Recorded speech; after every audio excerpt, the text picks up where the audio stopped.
नमस्कार व्यूअर्स, स्वागत है आपका वीकेंड के सबसे भरोसेमंद कार्यक्रम ये देश है हमारा में। हमारा देश कोरोना के खिलाफ जंग नहीं महाजंग लड़ रहा है, लेकिन इस जंग में महत्वपूर्ण है कि हम अपने हौसले को अडिग रखें, मजबूत रखें।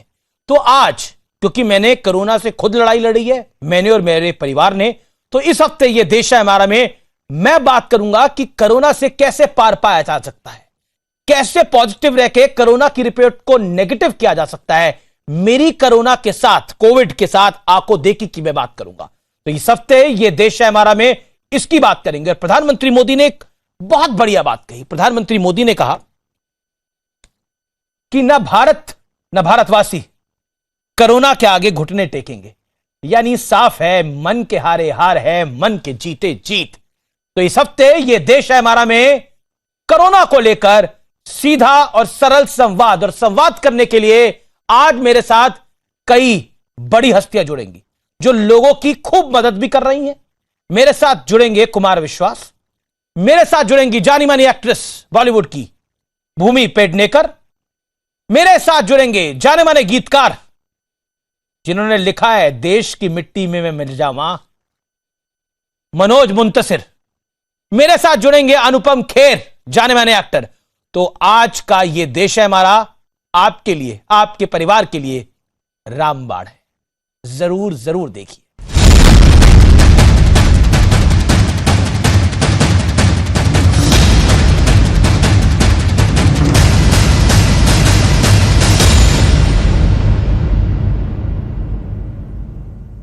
न भारत हिम्मत हारेगा और न कोई भारतवासी हिम्मत हारेंगे।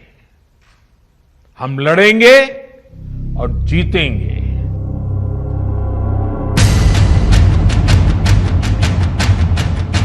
यही वो सबसे बड़ी ताकत है जिसके दम पर कोरोना को बेदम करने की जंग जारी है और कामयाबी भी मिल रही है। कोरोना से ठीक हो रहे मरीजों की संख्या बढ़ रही है, पॉजिटिविटी रेट में लगातार गिरावट आ रही है, ऑक्सीजन की कमी काफी हद तक दूर हो चुकी है। भारत में स्पुतनिक की पहली डोज लग चुकी है, कोवैक्सीन और कोविशील्ड का प्रोडक्शन बढ़ रहा है। आप जो अपना हैशटैग देते हैं लड़ेंगे जीतेंगे, वो मुझे बहुत अच्छा लगता है, बहुत हौसला देने वाला है। और मैं आपको ये कहता हूं, जब भी मैं आपका वो हैशटैग पढ़ता था लड़ेंगे जीतेंगे, बड़ा हौसला मिलता था।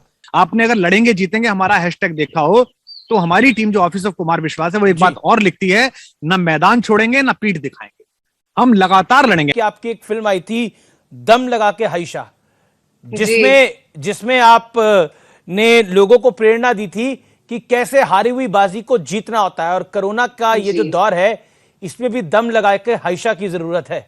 अगर हम कोई भी चीज हासिल करने के लिए मन बना ले तो वो हम हासिल कर सकते हैं। और इस समय सबसे जरूरी चीज यही है कि ये जो कोरोना काल चल रहा है, ये जो महामारी चल रही है, इस महामारी पर हम जीत पाए। और ये तभी हो पाएगा जब पूरा समाज एकजुट होकर, जो कहा जाता है आजकल ब्रेक द चेन, ये चेन तोड़ना बहुत जरूरी है। Lot of people are criticizing the government.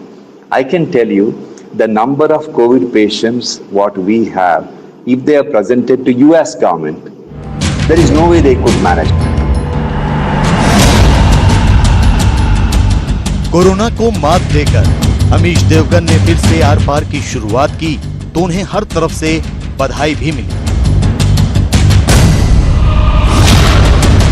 एक तरफ लगातार मजबूत होती तैयारी है तो दूसरी ओर कोरोना के आमने सामने जंग लड़ रहे डॉक्टरों और मरीजों की जो तस्वीरें सामने आ रही हैं वो भी पूरे देश का जज्बा बढ़ाने वाली है।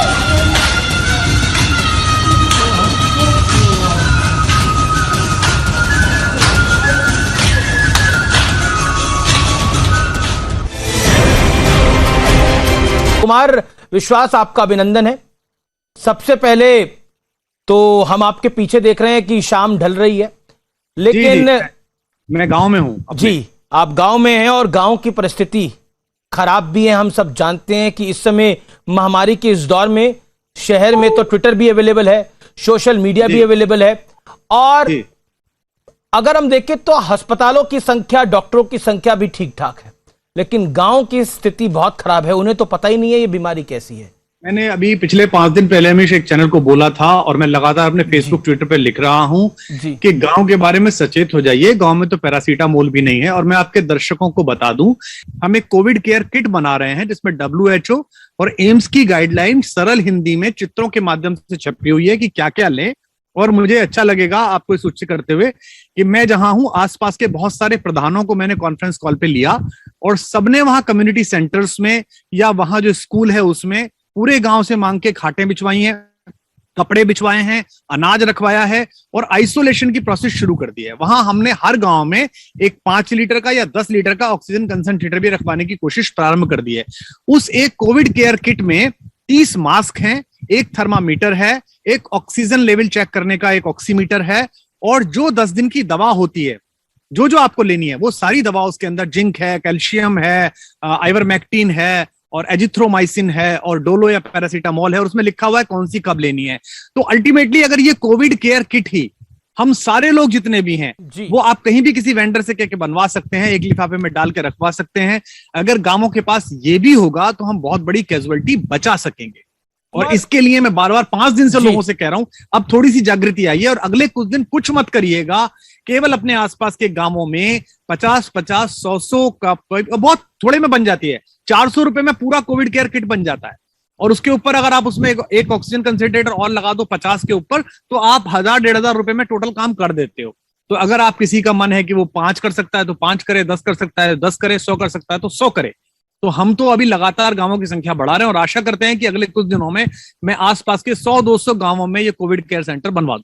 नहीं, बहुत अच्छा प्रयास है ये। और ये जो आपने जिस सोच के तहत ये किया है वो भी बहुत उम्दा सोच है, क्योंकि बहुत जरूरी है कि गांव तक हम जरूर पहुंचे। महत्वपूर्ण ये है, जब मैं खुद कोविड पॉजिटिव था कुमार भाई, तो मैं देख रहा था किस तरह से लोग मदद कर रहे थे, चाहे वो श्रीनिवासन हो, चाहे वो शलभमणि त्रिपाठी हो, चाहे वो आप हो, चाहे वो सोनू सूद हो, चाहे वो गौतम गंभीर हो। मैंने देखा किस तरह से, और मैं कई लोगों के नाम भी नहीं यहाँ पे ले पा रहा, बहुत से लोग हैं हमारे कई मीडिया के साथी हैं जो बहुत मदद करने का प्रयास कर रहे हैं। लेकिन कई बार ऐसा होता है कुमार विश्वास साहब कि आदमी बीमार होता है और उसे पता है उसको किस तरह की बीमारी है, उसे पता है उसको किस तरह की तकलीफ है, लेकिन जो सोच है वो बड़ी नकारात्मक कई बार हो जाती है। बिल्कुल यहां पर इस मोड़ पे मैं व्यूअर्स को भी बताना चाहता हूं कि मेरा पूरा परिवार कुमार विश्वास साहब कोरोना पॉजिटिव हो गया था और आप यकीन मानिए निश्चित तौर पर कोई पैनिक करने की जरूरत नहीं, आप घर में ठीक हो सकते हैं। मैं खुद घर में ठीक हुआ हूं, मैंने दवाई लेकर मेडिसिन लेकर डॉक्टर से घर में मैं खुद ठीक हुआ हूं। कुमार विश्वास बोलिए। इसमें मरीज को या जिसको कोरोना हुआ है उसको ये भरोसा मिलना चाहिए ना, जैसे कहते हैं ना श्रद्धा विश्वास रूपिण, शुरू में गोस्वामी जी वंदना करते हुए जब कहते हैं एक भरोसा, एक बल, एक आस विश्वास। अगर ये हो जाए कि मेरे पीछे मेरी सरकार खड़ी है, मेरी संस्थान खड़े हैं, मेरे मित्र खड़े हैं। मेरा एक मित्र है, वो परिचित पुराना मित्र था, अचानक मुझे पता चला 6 दिन में उसकी तबीयत खराब हुई। मैंने उसे कॉल किया, हाँफ रहा था और मैंने कहा मैं खड़ा हूं, चिंता मत कर, अभी अस्पताल कराता हूं, अभी एम्बुलेंस आती है, अभी ऑक्सीजन करता हूं। और आज मुझे डॉक्टर कह रहे हैं, वो घर लौट के आया कि साहब ये बच नहीं सकता था, ये बचा है, क्योंकि उसको लग गया कि यार कुमार है, सब कर लेगा। और अगर ऐसा भरोसा एक सामान्य कवि जो ना, जैसे मुझे एक कलेक्टर ने बोल दिया कि भाई ना आप मंत्री हो, ना आप सांसद हो, ना विधायक हो, ना मेरे अधिकारी हो, मैं क्यों सुनूं आपकी। अगर एक सामान्य कवि कर सकता है, सामान्य लोग कर सकते हैं, तो ये सारे मंत्री, ये सारे विधायक, ये सारे मुख्यमंत्री, ये प्रधानमंत्री, ये अगर रीच आउट करें लोगों से, अगर ये बार बार आके बोलें कि मैं खड़ा हूं, चिंता मत करिए, हम भी पूरा काम नहीं कर पाते हमेशा। जैसा अभी गौतम कह रहे थे, हमको रात को कई बार बड़े दुख के साथ सोना पड़ता है, सुबह उठ के खराब खबर के साथ उठते हैं, मूड खराब हो जाता है, दिमाग भारी हो जाता है, लेकिन फिर काम पे लगते हैं कि चलो इसका तो नहीं बचा पाए, चलो 2 के लिए लगते हैं, चलो 5 के लिए लगते हैं, और खराब सूचनाएं आती हैं। 8 महीने की गर्भवती बच्ची को नहीं बचा पाए, 2 जाने एक साथ चली गई, रो पड़े, अकेले रोए हैं, बहुत बहुत बेबसी अनुभव हुई है। फिर दूसरी जगह लगते हैं कि नहीं यार उसको अस्पताल दिला दो, उसको ये कर दो, उसके लिए पहुंचा दो। तो ये तो युद्ध है, इसमें तो सबको जुटना पड़ेगा, तब जाके मनुष्य आपका हैशटैग बहुत अच्छा लगता है मुझे। आप जो अपना हैशटैग देते हैं, लड़ेंगे जीतेंगे, वो मुझे बहुत अच्छा लगता है, बहुत हौसला देने वाला है। और मैं आपको ये कहता हूं, जब भी मैं आपका वो हैशटैग पढ़ता था, लड़ेंगे जीतेंगे, बड़ा हौसला मिलता था। मैं एक बात शेयर करना चाहता हूं आप लोगों से। जिस दिन रोहित सरदाना की अचानक देहांत हो गया, मुझे लगता है कि या फिर शेष जी का देहांत हो गया, शेष जी को पूरी उपचार का पूरा प्रयास किया गया लेकिन वो नहीं बच पाए, प्लाज्मा थेरेपी तक देने का प्रयास हुआ लेकिन वो नहीं बच पाए। Rohit Sardana young anchor, young journalist, और 42 साल की उम्र में उनको भगवान के पास जाना पड़ा। यकीन मानिए उस दिन तो दिल बैठ सा गया था और मैं अकेले कमरे के अंदर खूब मेरे आंसू निकले और आंसू निकलने के बाद एक ही बात निकली कि आखिरकार क्यों मानव जाति के ऊपर इतना बड़ा प्रहार क्यों। लेकिन फिर मैंने सोचा कि हम सब लोग भी अपने आप को बहुत बड़ा समझने लग गए थे कि देखिए हम इंसान हैं, हम साइंटिस्ट हो गए, हम डॉक्टर हो गए, हमारे पास पैसे बहुत है, हमारे पास क्षमता बहुत है। विश्व की ताकतें झुक गई जब महादेव ने अपना तीसरा नेत्र खोला। ये मैं कहना चाहता हूं कि हमें भी रियलाइज करना पड़ेगा कि हम कहां कहां गलत हुए हैं जीवन के अंदर, ये सोचना पड़ेगा। कुमार विश्वास। लेकिन इसमें अभी सबसे बड़ी बात क्या है कि अगर आप, जैसे मैं बहुत बेहूदगी के तर्क देखता हूं दोनों पक्षों के, और मुझे अपने एक बहुत ही प्रिय मित्रों को डांटना पड़ा है फोन पे। कुछ जो सरकारों में मेरे बहुत सारे मित्र हैं वो चाहते हैं कि इसके खिलाफ हम बोले कि नहीं नहीं सब पॉजिटिव रहिए, पॉजिटिव रहिए। कुछ जो सरकारों के खिलाफ लोग हैं वो इस अवसर का प्रयोग करना चाहते हैं ताकि सरकारें अपदस्थ की जा सकें, शासक के प्रति घृणा पैदा की जा सके। मेरा दोनों से ही कहना है कि आपने दोनों ने हमें निराश किया है। अब अगर जनता एक दूसरे के साथ काम कर रही है, रेड क्रॉस एक दूसरे के साथ काम कर रहा है, हम लोग एक दूसरे का हाथ पकड़ के काम कर रहे हैं, तो हमारा काम डिस्टर्ब मत करिए। देखिए जब युद्ध चलता है तो सेनापति ने गलत व्यूह रचना बनाई थी, रसद गलत पहुंची थी, इस पे उस समय चर्चा करनी ठीक नहीं होती। एक सैनिक का काम होता है कि वो उस समय लड़े। तो मैं फिर दोबारा कह रहा हूं, अगर पार्टियां ये कह सकती हैं कि मेरा बूथ सबसे मजबूत, प्रधानों के पास घुस जाती हैं, गांव गांव घुस जाती हैं, अपना एक वोट नहीं जाने देती, अपना जो पोलिंग बूथ मैनेजर होता है, मैंने भी बनाए पोलिंग बूथ वाले, मैंने जब चुनाव लड़वाए 3-3 दिल्ली में तब मैंने बनाए थे। अगर उनसे कहती है बेटा एक भी वोट जाने नहीं चाहिए, तो अपने कार्यकर्ताओं से ये कैसे नहीं कह सकते कि एक भी मरीज बीमार नहीं पड़ना चाहिए, एक भी मरीज उपचार के बिना नहीं रहना चाहिए, एक भी ऐसा व्यक्ति नहीं होना चाहिए जिसे कॉल ना जाए, भरोसा ना जाए। ये कहां कहां की आपकी नेतृत्व क्षमताएं हैं। लेकिन अब चूंकि वो है नहीं और लोग गायब हैं सिरे से, तो मेरी जिम्मेदारी बनती है, आपकी जिम्मेदारी बनती है। आपने अगर लड़ेंगे जीतेंगे हमारा हैशटैग देखा हो तो हमारी टीम जो ऑफिस ऑफ कुमार विश्वास है वो एक बात और लिखती है, ना मैदान छोड़ेंगे ना पीठ दिखाएंगे, हम लगातार लड़ेंगे। हमारे पास साधन कम है, हमारे पास ऑक्सीमीटर कम है, दवाएं कम है, मुझे भीख मांगनी पड़ रही है। मैं अपने जो पुराने दोस्त हैं, जो रईस हैं, जो अच्छे हैं, जिनके पास है, उनको फोन कर करके कह रहा हूं भाई तू 100 किट दे दे, तू 50 किट दे दे, 40 किट दे दे। लोग ले भी रहे हैं और मुझे लगता है कि हम संयुक्त होकर लड़ेंगे तो हम इससे पटक लेंगे। जून तक जाने नहीं देंगे, उससे पहले इस कोरोना को पटक लेंगे। ये देखिए बड़ी पॉजिटिव बात आपने अभी कही, बातों बातों में शायद आपको रियलाइज भी नहीं बोला कि हम जून तक इस कोविड को पटक देंगे। देखिए ये जो आप जो बोल रहे हैं ये लोग सिरे के उस पार और सोशल मीडिया के माध्यम से लाखों करोड़ों लोग देखेंगे। इस समय जब मैं आपसे बात कर रहा हूं तो मुझे बहुत से लोग ट्वीट कर रहे हैं, मेरी टीम मुझे बता रही है, बहुत से लोग फेसबुक पे लिख रहे हैं, फेसबुक पे इस समय ये लाइव आ रहा है, बहुत से लोग लिख रहे हैं कि जरूर कुमार विश्वास से इस बात को जरूर पूछेगा। और आपने उसका जवाब दिया भी अपने तरीके से कि जब आप लोगों की मदद नहीं कर पाते, जब आप अगले दिन जैसे अभी आपने बोला सुनते हैं कि वो नहीं रहा, तो मन दुखी जरूर होता होगा। लेकिन वो क्या ऐसी सोच है जो आपको कहती है कि कल दोबारा उठ, तू कल हारा है लेकिन दोबारा उठ, आज तू जीत जाएगा? वो ऐसी कौन सा आत्मबल है, वो कौन सी सोच है? युद्ध में कभी भी आपके आसपास जो सैनिक मर के गिरता है, जो लड़ता हुआ गिरता है, उसके प्रति शोक मनाने का समय करना महारथियों को शोभा नहीं देता। ये युद्ध के बाद का काम है, जब युद्ध हो जाए तब आप गिनती करें। मुझे दुख के साथ कहना पड़ रहा है कि मेरे आसपास के इतने मेरे प्रिय लोग गए हैं जिनके लिए मैं अच्छी सी एक श्रद्धांजलि नहीं लिख पाया। रोहित आपका भी दोस्त था, मेरे लिए छोटे भाई जैसा है जी। और प्रमिला और वो बच्चियां वो मेरे लिए भी मेरी भतीजियां जैसी हैं, मैं उसके लिए अच्छा नहीं लिख पाया। शेष भाई से हमारी कितने वैचारिक मतभेद होते थे, कितनी बहसें होती रही हैं, हम साथ पैनल में बैठे हैं, आपके साथ बैठे हैं, सारे चैनल्स पे बैठे हैं, मैं शेष भाई पे नहीं लिख पाया। डॉक्टर कुंवर बेचैन मेरे गुरु कोरोना ने खाए, मैं उन पे नहीं लिख पाया। तो मुझे लगता है कि ये सब मैं बाद में देख लूंगा। अभी सुदूर वहां गाजीपुर में एक लड़की का मैसेज आता है अचानक कि मैं 7 महीने की गर्भवती हूं सर और मुझे को कुछ नहीं मिल रहा और मेरे पति को दिवंगत हो चुके हैं। तो मेरे को ध्यान आता है मैं किसको फोन करूं, तो मैं गाजीपुर के लिए कृपा भैया को फोन करता हूं बंबई में कि आप गाजीपुर के प्लीज देख लीजिए। मैं रवि किशन को फोन करता हूं कि रवि यार तू गाजीपुर के पास तेरा गांव है, तू जरा देख ले। मैं वहां के कलेक्टर को फोन करता हूं, वो कोई दूसरा व्यक्ति निकलता है, वो कहता है अच्छा मैं देखता हूं। और फिर मुझे अगले दिन पता चलता है कि वो बिटिया ठीक है, उसका गर्भस्थ शिशु भी ठीक है। तो मैं बड़े आराम के साथ बहुत प्रसन्न होकर कहता हूँ चलो ये काम हुआ, अब आगे चलो। तो आपसे सबसे कहता हूँ हारिए न हिम्मत, बिसारिए न राम। हमने बड़ी बड़ी लड़ाइयां देखी है। हमारे घर का एक आदमी बिना पैरों में चप्पल डाले हुए एक अकेला उत्तरीय पहने हुए दक्षिण तक पहुंचा और उसने जाके दुनिया के सबसे अहंकारी को घर में घुस के मारा था। ये कोरोना तो बहुत छोटा विषाणु है, इसे हमारा आत्मबल मार लेगा। और जो लोग अगर इस कार्यक्रम को सुन रहे हैं उनसे कहता हूं कि रामचरितमानस में विभीषण और राम का संवाद पढ़े युद्ध कांड में, और देखें कि भगवान कैसे कहते हैं कि साधन की आवश्यकता नहीं है, अंदर के आत्मबल की आवश्यकता है। अगर आप लक्ष्मण रेखा के उस पार खड़े रहे तो आपकी सांसों की सीता को कोरोना रूपक रावण नहीं हरण कर पाएगा, अगर आपने अनुशासन का पालन किया। और उसके बाद भी अगर ऐसा हो जाए तब भी हम नल नील के माध्यम से, हम अपने बंदरों के माध्यम से, अपने हनुमान के माध्यम से, अपने जंगलों के माध्यम से अपने प्राण रूपी सीता को उस राक्षस के पंजे से छुड़ा के लाएंगे। ये मेरा आपसे वादा है और संकल्प है और आप सबको दोहराना चाहिए। जी निश्चित तौर पर। लेकिन कुमार विश्वास, में एक बात पे जरूर आपसे बात करना चाहता हूं। कोरोना काल में कुछ गिद्ध हैं जो ब्लैक मार्केटिंग कर रहे हैं, जो नकली दवाएं दे रहे हैं, जो ऑक्सीजन सिलेंडर अपने घर में छुपा के बैठे हैं, जो ऑक्सीजन कंसंट्रेटर की कालाबाजारी कर रहे हैं 20-20 हजार रुपए में खरीद कर और 80-80 हजार 1-1 लाख रुपए में बेच रहे हैं। क्या कहना चाहते हैं आप उन लोगों के बारे में? क्योंकि एक तो अगर हम बात करते हैं रामायण महाभारत की, अगर हम उस युग की बात करते हैं तो हमें पता है कौन दुश्मन था, कौन गलत रास्ते पे चल रहा था। लेकिन ये लोग कौन है? ये लोग तो इंसानियत के भी दुश्मन है, जो नकली दवाएं बना रहे हैं, जो किसी की जान बचती हो उसको रोकते हैं। ये सदा से हैं और मैं समाज से सदा कहता हूं कि आप अच्छे को अच्छा और बुरे को बुरा कहना प्रारंभ करिए।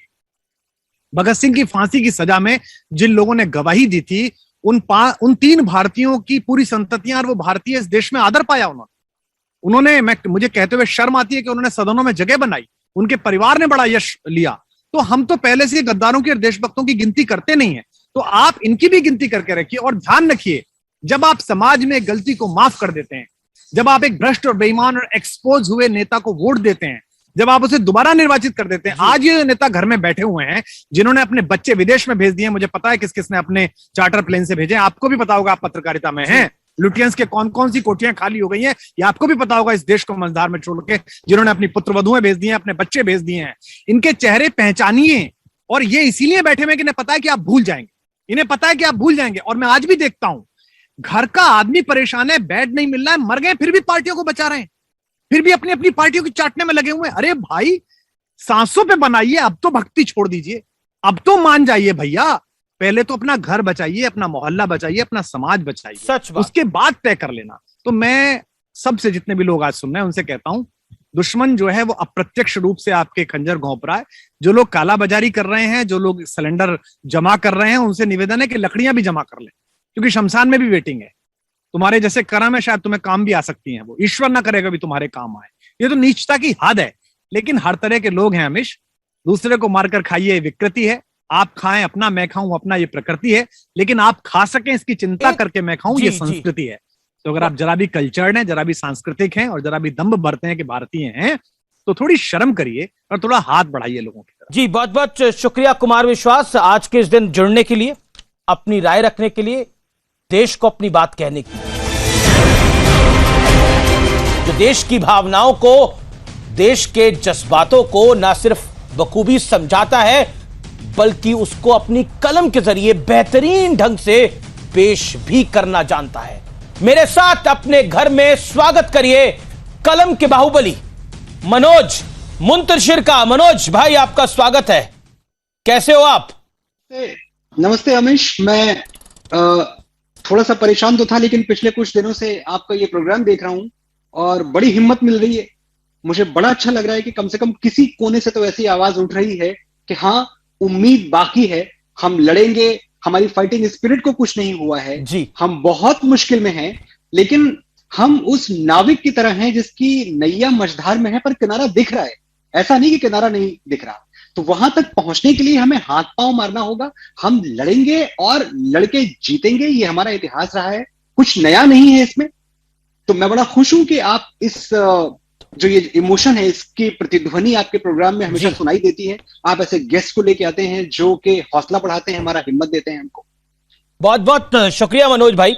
आपने गीत लिखा है तेरी मिट्टी में मैं मिल जाऊं, देशभक्ति का इससे खूबसूरत जज्बा कलम से मुझे नहीं लगता भारतवर्ष के अंदर या फिर दुनिया में कहीं निकला हो। मैं बहुत बड़ी बात कह रहा हूं, दुनिया में कहीं निकला हो। लेकिन इस मुश्किल दौर में चुनौती बहुत बड़ी है, जो हमारे साथ में समस्या है बहुत बड़ी विकराल है, लेकिन हौसले शायद उससे भी बहुत बड़े हैं। आपके मन में क्या चल रहा है? देखिए, मैं एक ऐसा इंसान रहा हूं जिसने शुरू से, जब मैं बड़ा हो रहा था, तब मेरी माँ मुझे एक बात हमेशा सिखाया करती थी कि जब भी किसी मुश्किल में पड़ जाओ, उन लोगों की तरफ देखो जो मुश्किलों से लड़के जीते हैं, वो तुम्हें हिम्मत देंगे। ये सुनने में बात बड़ी मंडेन, बड़ी मामूली लग सकती है, लेकिन ये बात मामूली है नहीं जी। तो जो भी मेरी उम्र है, जो पिछली जिंदगी के 44-45 साल मेरी होश बंदाना जिंदगी के जो भी गुजरे हैं, मैंने हमेशा पलट के देखा है कि जब परिस्थितियां उल्टी हुई हैं तो बड़े लोगों ने क्या किया है। तो मुझे न्यूटन दिखते हैं और मैं देखता हूं कि ग्रेट प्लेग, जो लंदन का ग्रेट प्लेग था 1665 की बात है, जिसने 1/4 आबादी लंदन की खत्म कर दी थी, हमको याद है जी। उसी ग्रेट प्लेग के दौरान क्वारंटाइन में, लॉकडाउन में न्यूटन ने इंटीग्रल, कैलकुलस, ऑप्टिक्स के जो फॉर्मूलाज हैं जिन पे मॉडर्न साइंस आज भी नाज करता है, जो मॉडर्न साइंस की धुरी है, ये लॉकडाउन में और प्लेग के दौरान ढूंढे थे न्यूटन ने। तो मेरे लिए उस वक्त न्यूटन गुरु हो जाते हैं। मैं उनकी तरफ देखता हूं कि ठीक है, आपने अगर एक मुश्किल के दौर में ये चीजें कर दी जो आने वाले भविष्य को संभाल रही हैं। ये मतलब पॉजिटिविटी जो है वो बड़ी इंपॉर्टेंट है। हम देख रहे हैं कि हर तरफ बड़ा नकारात्मक माहौल है। देश के प्रधानमंत्री ने भी लोगों को संबोधित किया और उन्होंने बोला कि ना हिम्मत हारेगा, ना ही कोई भारतवासी हिम्मत हारेगा, ना भारत हिम्मत हारेगा, ना ही भारतवासी कोई हिम्मत हारेगा। मुझे लगता है कि इस समय पॉजिटिविटी भी चाहिए और कोरोना में नेगेटिविटी चाहिए, यानी कोरोना के केसेस नेगेटिव हो और हमारा जीवन पॉजिटिविटी से भरपूर हो, यानी सकारात्मकता। जी, देखो हमारी ओर, पहचानो हमें, हम वही हैं जो बाण भेद के धरती से धारा निकाल लिया करते थे। वाह। एक उंगली पर गोवर्धन उठा लिया करते थे। हम ही थे वो दिलेर जो चक्रव्यूह में वापस लौटने की विद्या सीखे बगैर गए, और वो भी हम ही थे जिनके फेंके हुए पत्थर पानी में तैर गए। वाह। हमने दुश्मन के लिए फाइटर जेट्स बनाए, संगीन बनाई, और जब जिंदगी की सांस टूटने लगी तो हम ही ने वैक्सीन बनाई और लिख दिया उस वैक्सीन पर, सर्वे संतु निरामया, यानी ईश्वर सिर्फ हम पर ही नहीं, हर किसी पर, सब पर करे दया। हम जाबाज हैं, जियाले हैं, आंधियों से खेले हैं, बिजलियों के पाले हैं, हम शांति का सवेरा हैं, इंसानियत के उजाले हैं, पहचानो हमें, हम इंडिया वाले हैं। बहुत बढ़िया, बहुत बढ़िया, बहुत हम बढ़िया। इंडिया वाले मैदान नहीं छोड़ेंगे, हम इंडिया वाले पीठ नहीं दिखाएंगे, ये तय है। जी, निश्चित तौर पर हम इंडिया वाले मैदान नहीं छोड़ेंगे। क्या आपको लगता है मनोज, क्योंकि इस समय जब हम बात कर रहे हैं तो कई लोग घरों में बीमार हैं जो हमें देख रहे हैं, कई लोगों के परिवार पूरे के पूरे संक्रमित है। मैं खुद कोविड पॉजिटिव था, इसी मंगलवार से मैंने वापसी करी है, और निश्चित तौर पर कई खबरें सुन के दिल बैठ जाता है जब आप देखते हैं। मुझे लगता है कि ये बीमारी भीषण है, लेकिन इसका डर उससे भी ज्यादा भीषण है। जिनको हो गया है उनको है कि वो जल्द स्वस्थ हो जाए, जिनको नहीं हुआ उनके दिलों में डर रहता है, उनके दिलों में भय रहता है कि कहीं हमको ना हो जाए। ये जो डर है, एक ऐड आई थी एक कैंपा कोल्ड ड्रिंक की कंपनी की, डर के आगे जीत है। तो ये जो डर है, ये डर बड़ा घातक है, ये जो भय है ये बड़ा घातक है किसी भी चीज में। मैं ये कह रहा था कि हमारी जो हिस्ट्री है, हमारा जो शास्त्र है, वो हमें हमेशा दिखाता है कि हम थोड़ा हिंदुस्तानी ऐसे लोग रहे हैं जिन्होंने अपने जीवन में डर को जगह नहीं दी। आप देखें तो मुझे गीता में जो एक बहुत बड़ा जो संदेश मैंने लिया था भगवान कृष्ण से, वो ये था कि अर्जुन से प्रतिज्ञा द्वय न दैन्यम न पलायनम, कि दो ही चीजें हैं अर्जुन, दो ही प्रतिज्ञाएं तुम्हें करनी है। जीवन के संग्राम में तुम किसी के आगे दीनहीन बन के गिड़गिड़ाओगे नहीं और पलायन नहीं करोगे, मैदान में रहोगे। तो सवाल ये नहीं है कि हमारे पास हथियार कितने मजबूत हैं, सवाल ये नहीं है कि ऑड्स हमारे कितने फेवर में हैं, या दुश्मन की ताकत हमसे ज्यादा है या हमारी ताकत ज्यादा है। सवाल सिर्फ इतना है कि क्या हमें डटे रहने का मादा है। तो इसका जवाब हमें अपने इतिहास से मिलता है कि हम डटे तो रहेंगे, और अगर आप डटे रहेंगे, अगर आप आंखों में आंखें डाल के देखेंगे ये कोविड नामक दानों की, तो कोई रीजन नहीं है, कोई वजह नहीं है कि एक दिन ये ऐसे डिसअपियर हो जाएगा जैसे कभी था ही नहीं। तो हमें लड़ना पड़ेगा। और देखिए, मुझे दिनकर याद आते हैं। मैं तो हमेशा ये कहता हूं कि जब भी कहीं आप लड़खड़ाएं तो आप उनको याद करें कि जब वो कहते हैं कि है कौन विघ्न ऐसा जग में, टिक सके वीर नर के मग में, खम ठोक ठेलता है जब नर, पर्वत के जाते पांव उखड़, मानव जब जोर लगाता है पत्थर पानी बन जाता है। बढ़कर विपत्तियों पर छा जा मेरे किशोर मेरे ताजा, जीवन का रस छन जाने दे तन को पत्थर बन जाने दे, तू स्वयं तेज भयकारी है, क्या कर सकती चिंगारी है। बहुत सुंदर, बहुत सुंदर। एक मन में मेरे ख्याल आता है, और ये ख्याल इसलिए आता है कि हम अपने भारतवर्ष जो है 1947 में ये मुल्क आजाद हुआ, लेकिन इसका इतिहास 1947 जितना पुराना नहीं है। इसका इतिहास लाखों वर्ष पुराना है, लाखों वर्ष पुराना है। इसलिए महत्वपूर्ण है कि हम बात करते हैं स्पेनिश फ्लू की, हम करते, देखिए स्पेनिश फ्लू आया था, किस तरह से स्थिति खराब हुई थी, उसके बाद सेकंड वर्ल्ड वॉर हुआ और स्थिति खराब, फर्स्ट वर्ल्ड वॉर हुआ और स्थिति खराब हुई, लगातार स्थितियां खराब होती गई। मैं आपसे यह जानना चाहता हूं, क्या जब भगवान राम ने अयोध्या से निकलकर 14 साल के वनवास के भीतर जब लंका जाके लड़ाई लड़ी, तो क्या वो सामान्य थी? क्या महाभारत सामान्य थी जब वासुदेव भगवान कृष्ण को छल, मैं ये बहुत समझदारी के साथ कह रहा हूं, छल कपट सबका सहारा लेना पड़ा अन्याय को न्याय में बदलने के लिए? क्या वो लड़ाइयां आसान थी? जी, हम बहुत बड़ी मुश्किल में हैं, लेकिन ऐसा नहीं है कि हम खत्म हो गए हैं, ऐसा नहीं कि हमारे संसाधन खत्म हो गए हैं। 2 बिलियन वैक्सीन का अभी ऑर्डर हुआ है और हम सुन रहे हैं कि अगले हफ्ते तक हमारे पास आ जाएंगी वैक्सीन। स्पुतनिक हमारे यहां आ रही है, हमने दरवाजे खोल दिए हैं। जितनी भी फॉरेन वैक्सीन थी जो हमारी मदद कर सके आए। ये सब, इन पे बात क्यों नहीं होती है? बात हमेशा इस बात पे होती है कि ये नहीं हो पा रहा है, वो नहीं हो पा रहा है। देखिए, बहुत बड़े बड़े डॉक्टर्स ने आपके चैनल पे ही बोला है कि जो ऑक्सीजन की समस्या है, अगर ये दुनिया के विकसित देशों के ऊपर, ये डॉक्टर जी बिल्कुल देवी शेट्टी जी ने बोला है, और कितना बड़ा नाम है वो हम सब जानते हैं कि उनकी बात जो है पत्थर की लकीर है। अगर ये अमेरिका जैसे देश के सामने इतनी बड़ी समस्या लेकर रख दी जाए, तो शायद अमेरिका जैसा विकसित देश, जहां के स्वास्थ्य जो सुविधाएं हैं वो अलग लेवल पे हैं, वो भी नहीं संभाल पाएंगे। हम बेशक मुश्किल में हैं, लेकिन आइए हाथ मिलाते हैं ना, हाथ जोड़ के काम करते हैं। आप मेरी सुने, मैं आपकी सुनूं, आप मेरी मदद करें, मैं आपकी मदद करूं, एक दूसरे में कीड़े निकाल के क्या होगा। और देखिए, ये जब बात आती है ना, जब हमसे ये कहा जाता है कि तुमसे हो नहीं पाएगा, तो मैं फिर से आपके चैनल के जरिए ये पहुंचाना चाहता हूं लोगों तक, वो हर आदमी जो हमसे कहता है कि यार तुम लड़के जीतोगे नहीं, ये तुम्हारे बस की बात नहीं है, इंडिया बड़ी बुरी हालत में है। मैं ये कहना चाहता हूं कि दुनिया में कई तरह के झूठ हैं, लेकिन सबसे बड़ा झूठ आज मैं आपको बताता हूं जी। तुमसे हो नहीं पाएगा। ये 4 शब्द झुठलाते हैं उस कायनात को जो कभी आग का गोला थी, आज जन्नत की तस्वीर है। ये 4 लफ्ज झुठलाते हैं हमारी नसों में खौलती उस एटमी ताकत को जिसमें नए जमीनों आसमान पैदा करने की तासीर है। तुमसे हो नहीं पाएगा। अगर ये 4 लफ्ज सच हैं, तो क्या इंसान का चांद पर जाना और वहां से मिट्टी लाना झूठ है? क्या एक लंगोटी पहने हुए फकीर का ब्रिटिश हुकूमत से टकराना और जीत के आना झूठ है? 9 मजहबों और 3000 जातियों वाले मेरे देश का एक तिरंगे तले आके जनगण मन गाना झूठ है? जरा कह दो उनसे जो हमें नामुमकिन का सबक सिखाते हैं कि 70 साल पहले हम सिर्फ रुई बनाते थे, आज रॉकेट बनाते हैं। कभी सपेरे कहलाते थे, आज एशिया की शान कहलाते हैं। जिसे थर्ड वर्ल्ड कंट्री कह के हाशिए पे डाल दिया, आज उसी के बेटे बेटियां तुम्हारी दुनिया चलाते हैं। चलो मान लिया कि आज सूरज धुंधला पड़ गया है, चांद फीका, मान लिया कि आज चेहरा उतरा हुआ है जिंदगी का, मान लिया कि आज कश्तियां डगमगा रही हैं, हिम्मतें लड़खड़ा रही हैं, पर इसका मतलब ये तो नहीं कि हम संभलना भूल जाएंगे, मौसम बदलना भूल जाएंगे, चिराग जलना भूल जाएंगे। अरे पैरों में कांटा चुभ गया तो क्या हम चलना भूल जाएंगे? मुश्किलों कब तक सर उठाओगी? एक दिन हम तुम्हें झुकना सिखा देंगे। आज तुम्हारा दिन है, हवा में उड़ लो, कल हमारा दिन होगा, तुम्हें ठोकरों से उड़ा देंगे। बहुत शानदार। आज कैलेंडर पे तारीखें ठहर गई तो क्या वो दिन भी बीते हैं अमीश?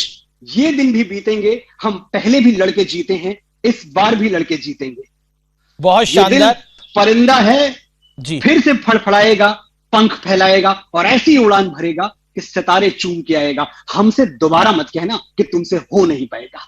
कोरोना का ये जो दौर है, इसमें भी दम लगा के हाइशा की जरूरत है। ब्रेक द चेन, ये चेन तोड़ना बहुत जरूरी है। Hope is the heart of life. अगर आपने उम्मीद छोड़ दी तो आप एग्जिस्ट करेंगे मगर जिएंगे नहीं। मेरे साथ बात करने के लिए मौजूद हैं जानी मानी अभिनेत्री और इस समय कोरोना के समय लोगों की मददगार भूमि पाडनेकर। भूमि, स्वागत है आपका। और पहला सवाल तो मेरा आपसे ये कि आपकी एक फिल्म आई थी दम लगा के हाइशा, जिसमें आप ने लोगों को प्रेरणा दी थी कि कैसे हारी हुई बाजी को जीतना होता है, और कोरोना का ये जो दौर है इसमें भी दम लगा के हाइशा की जरूरत है। बिल्कुल अमीश जी, आपने बिल्कुल ही सही कहा। आई थिंक जो मेरी पहली फिल्म थी उससे हम सबको यही सीख लेनी चाहिए कि अगर हम कोई भी चीज हासिल करने के लिए मन बना ले तो वो हम हासिल कर सकते हैं। और इस समय सबसे जरूरी चीज यही है कि ये जो कोरोना काल चल रहा है, ये जो महामारी चल रही है, इस महामारी पर हम जीत पाए। और ये तभी हो पाएगा जब पूरा समाज एकजुट होकर, जो कहा जाता है आजकल ब्रेक द चेन, ये चेन तोड़ना बहुत जरूरी है। और बहुत सारे तरीके हैं ये करने के। कोविड वॉरियर के नाम से आपने जो शुरुआत करी है, इससे आप लोगों की मदद कैसे कर रही हैं और सबकी मदद कैसे कर पाती हैं आप? अमीश जी, सबकी मदद तो नहीं कर पाते, लेकिन इंटेंशन यही है कि जितनों की हेल्प हो सके उनकी हम हेल्प करें। लकीली सोशल मीडिया मेरा सबसे बड़ा हथियार है। और जो एक जिस लेवल तक मेरी फिल्मों ने मुझे पहुंचाया है, एक फैन बेस है, एक सपोर्ट सिस्टम है, तो मैं कहूंगी कि एक अभिनेत्री होने के नाते मुझे एक रीच है, जिस वजह से काफी लोग ट्विटर पे या इंस्टाग्राम पे मुझे रिक्वेस्ट भेजते हैं। तो मैंने कभी सोचा नहीं था कि एक इतने बड़े लेवल पे हम लोगों की मदद कर पाएंगे। काफी मतलब ऑक्सीजन सिलेंडर से लेकर हॉस्पिटल बेड्स, हर चीज में हम यही कोशिश करते हैं कि अगर हमारे पास कोई रिक्वेस्ट आए, हम उस रिक्वेस्ट को पूरी तरह खत्म कर पाए। और हम 1-on-1 पेशेंट्स के साथ फोन पे रहते हैं। और मैं खुद तो एक वॉलंटियर की टीम है, अकेले शुरुआत की थी मैंने, और तब मेरे साथ 2 लोग जुड़े हुए थे। कभी किसी पेशेंट ने, भूमि सॉरी आपको टोक रहा हूं, कि कभी किसी पेशेंट ने ये गुजारिश करी कि मैडम, मेरी अनुपम खेर से 2 दिन पहले बात हो रही थी, तो उन्होंने जिक्र किया कि उनकी एक बड़ी करीबी फ्रेंड थी, तो अनुपम मेरे जानकार हैं बड़े समय से, तो उन्होंने बोला मेरी एक बड़ी करीबी फ्रेंड थी, उन्होंने मुझे बोला आप अपनी स्माइल मुझे दिखा दीजिए। तो कोई ऐसा पेशेंट है जिसने बोला कि भूमि पाटनेकर मुझे आपसे वीडियो कॉल करनी है, मुझे बहुत बार आपने कोई किस्सा बताइए। तो मैं आपको एक रीसेंट किस्सा बताती हूँ। मैं कोशिश करती हूँ कि जितनी भी गर्भवती औरतें होती हैं उनकी मैं हेल्प करूँ, क्योंकि वो बहुत ही क्रिटिकल होती है। वहां पे लिटरली 2 जान हम बचाने का एक मौका मिलता है। तो रिसेंटली एक महिला थी दिल्ली में जिनकी हमने मदद की थी। तो उनको आईसीयू दिला दिया, उनको इमरजेंसी ऑपरेशन में लेके जा रहे थे। उनके पति का मुझे फोन आया कि मैम, मेरी बीवी ना बिलीव नहीं कर रही है कि आपने ये सब कराया। मैंने कहा अरे अच्छा, तो मैं क्या करूँ? मैम आप ना मुझसे मेरे साथ वीडियो कॉल कर लो। तो उनकी बीवी उनको लेकर जा रहे थे ऑपरेशन थिएटर में। वो काफी क्रिटिकल थी, पर उनको अच्छे अस्पताल वगैरह हमने पहुंचा दिया था। तो मैंने उनसे बात की थी, तो मुझे भी बहुत खुशी होती है ऑनेस्टली, क्योंकि ये जितने भी लोग हैं उनके कारण मैं यहाँ हूँ। तो ये मेरा फर्ज बनता है कि I have to give back. Bhumi, अभी तो बड़ी सारी फिल्म आई हैं जो कि सोशल प्लेटफॉर्म्स पे रिलीज हो रही हैं, चाहे जियो पर हो, चाहे ZEE5 हो, चाहे नेटफ्लिक्स हो, चाहे अमेजॉन हो, तमाम सोशल मीडिया प्लेटफॉर्म्स पे रिलीज हो रही हैं। तो आप इसको किस तरह से देखती हैं? क्योंकि आपकी भी फिल्म रिलीज हुई है, आप इसको किस तरह से देखती हैं? How you take it? So I feel, मुझे लगता है कि इस समय जिस तरीके की सिचुएशन है उसके हिसाब से I think it is great. ये जो OTT प्लेटफॉर्म है, मैं उसकी बहुत ही ज्यादा बड़ी सपोर्टर हूँ। मतलब अगर एज एन एक्टर मैं सोचूं तो एक समय में 180 से ज्यादा देशों में मेरी फिल्म देखी जाती है। एक ऑडियंस बेस आप बनाते हैं, एक डिफरेंट काइंड का ऑफ अप्रिसिएशन होता है, इतना exchange of culture through movies करने का हमें मौका मिलता है। सो एंड आई फील कि ये दुनिया और सिनेमा की दुनिया, जो थिएटर्स की दुनिया है, एक पॉइंट में दोनों को एग्जिस्ट करेंगे। अब इस दौर के अंदर ऐसी कोई आपकी पसंदीदा फिल्म जो आपकी नहीं हो, किसी और की हो जो आपको अच्छी लगी हो? कोई ऐसा गाना जो आपको अच्छा लगा हो? बहुत सी फिल्में हैं, इनफैक्ट इतनी अभी मैंने देखी। जी हाँ, तो अभी एक फिल्म रिलीज हुई है नेटफ्लिक्स पे, राम प्रसाद की 13वीं जी। सीमा पावा मैम ने बनाई है। वो एक बहुत ही खूबसूरत अभिनेत्री हैं। मेरी मदर प्ले किया है उन्होंने मेरे साथ 3 फिल्मों में। दम लगा के हईशा में भी थी वो मेरे साथ, शुभ मंगल सावधान में थी। जी। इनफैक्ट बधाई हो जो मेरी और राजकुमार की जो मेरी अगली फिल्म है जो जल्द ही रिलीज होगी, जी, जी, जी। उसमें भी मैम है। तो एक बहुत ही गहरा रिश्ता है मेरा सीमा मैम के साथ। तो उनकी डायरेक्टोरियल डेब्यू है। अभी एक इंटरेस्टिंग किस्सा किसी ने सोशल मीडिया पे लिखा। कुमार विश्वास भी बहुत कवि हैं जाने माने, वो बहुत लोगों की मदद कर रहे हैं और कुछ दिन पहले मेरे कार्यक्रम में भी थे। तो उन्होंने सोशल मीडिया पे लिखा कि उनको किसी का व्हाट्सएप आया कि मेरी गर्लफ्रेंड के लिए चाचा मेरी उनको मदद कर दीजिए। तो उन्होंने बोला कि अभी ये वक्त नहीं है भतीजे, मैं तुम्हारे को बाद में मदद कर दूंगा। ऐसा कोई किस्सा किसी लड़के ने या किसी लड़की ने आपको कॉल कर दिया हो, ऐसे ही रैंडम कॉल कर दिया हो? क्योंकि निश्चित तौर पर आप एक स्टार हैं, लोकप्रिय हैं, लोग आपको पसंद करते हैं। You want to share? जी जी या एब्सोल्युटली। तो एक बार ना, और अभी और मुझे ना अल्टीमेटली उनको ना ब्लॉक करना पड़ा, क्योंकि क्या होता है ना इस समय इतने कॉल्स आते हैं। तो वो ना मुझे एक सज्जन थे जो मुझे हर बार अलग नंबर से कॉल ट्विटर पे डाल रहे थे और वो बार बार मुझे बोल रहे दीदी मेरी मदद कर दीजिए, दीदी मेरी मदद कर दीजिए। मैंने कहा अच्छा ठीक है। और मैं बार बार उनसे पूछूं क्या चाहिए आपको, कैसे, क्योंकि ना आपका एक ऑटो ट्यून होता है कि कोई मदद मांग रहा है, आप इमीडिएटली जानना चाहते हैं क्या। वो हर बार मुझे बोले मुझे फोन दे दीजिए।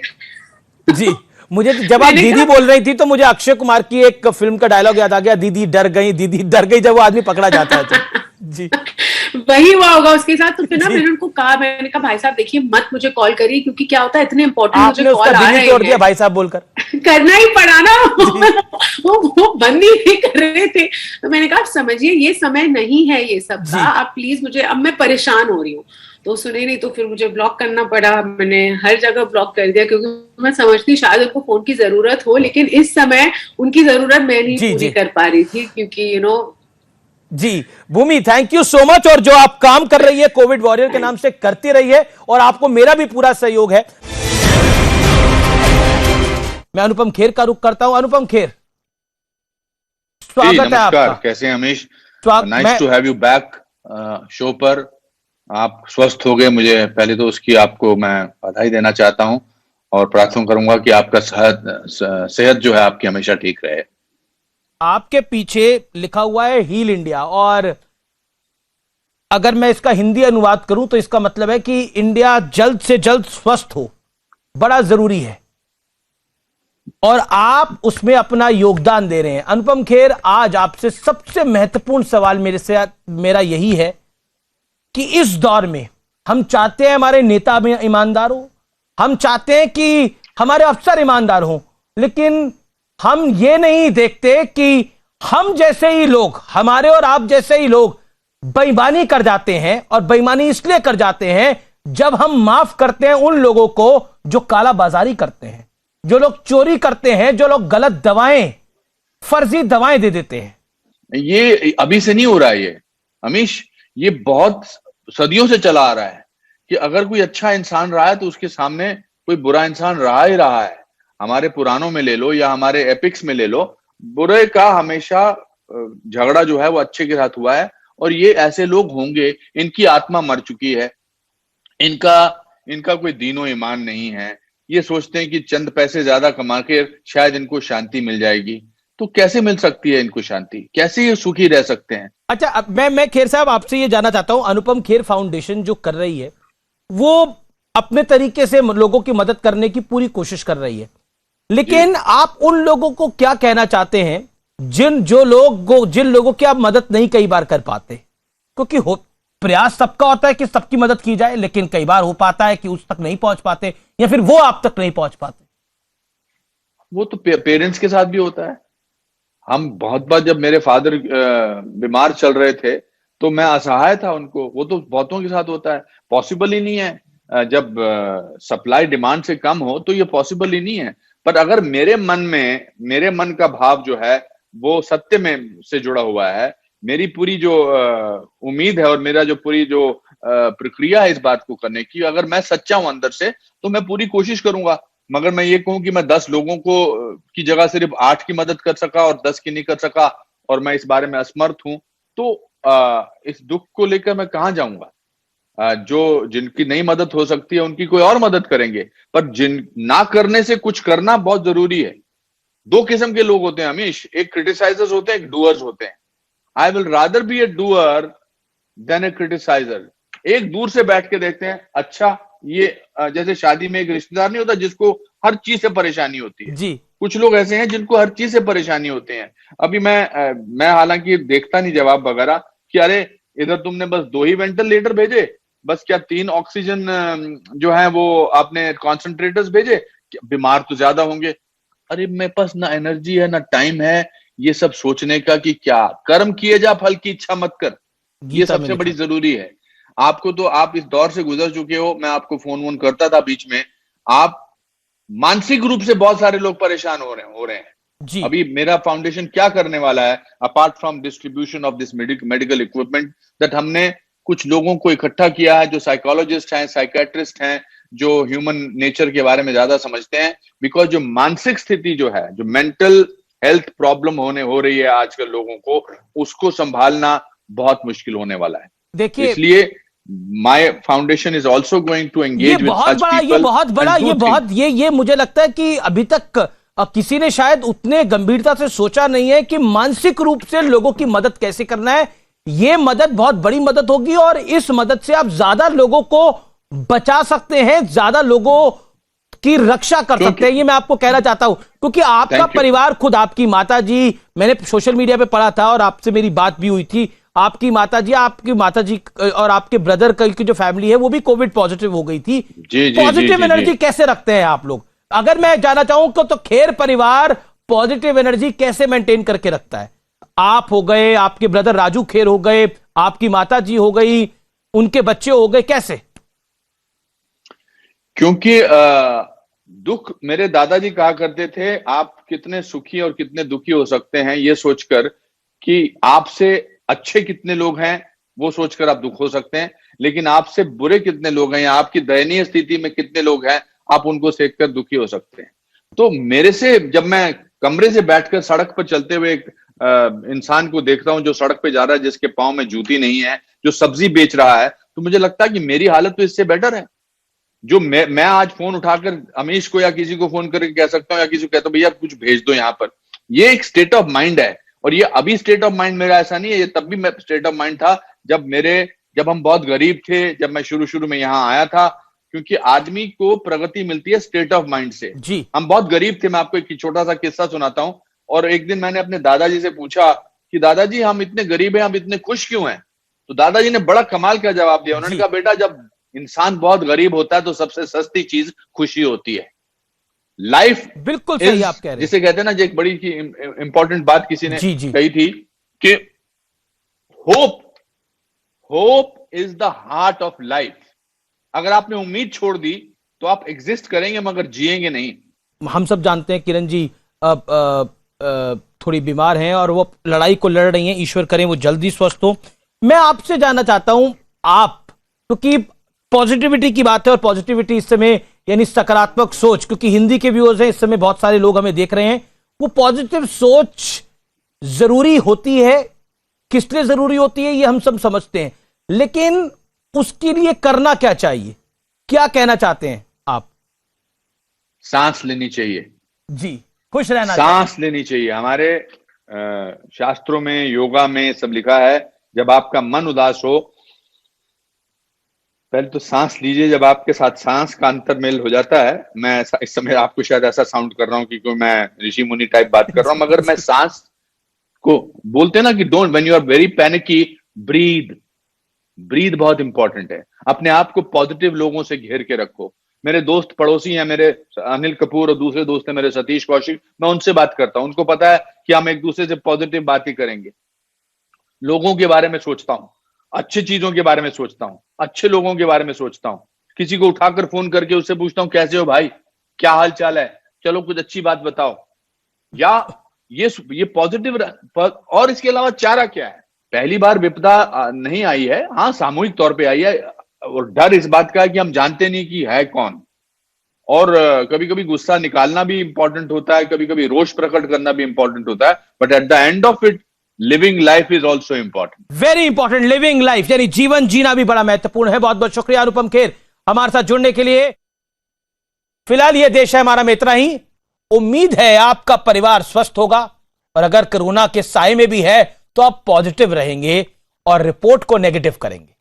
ट्विटर पर, फेसबुक पर और इंस्टाग्राम पर अपनी राय जरूर भेजिए। मैं आपके साथ संवाद करता रहूंगा। नमस्कार, स्वस्थ रहिए, खुश रहिए, अपना ध्यान रखिए, अपने परिवार वालों का ध्यान रखिए, मास्क पहनिए, जरूरी हो तो घर से निकलिए। इससे बढ़िया लाख टके की बात नहीं हो सकती कि अगर मास्क नहीं डालेंगे तो यमराज का द्वार खुला है। समझ गए ना? नमस्कार।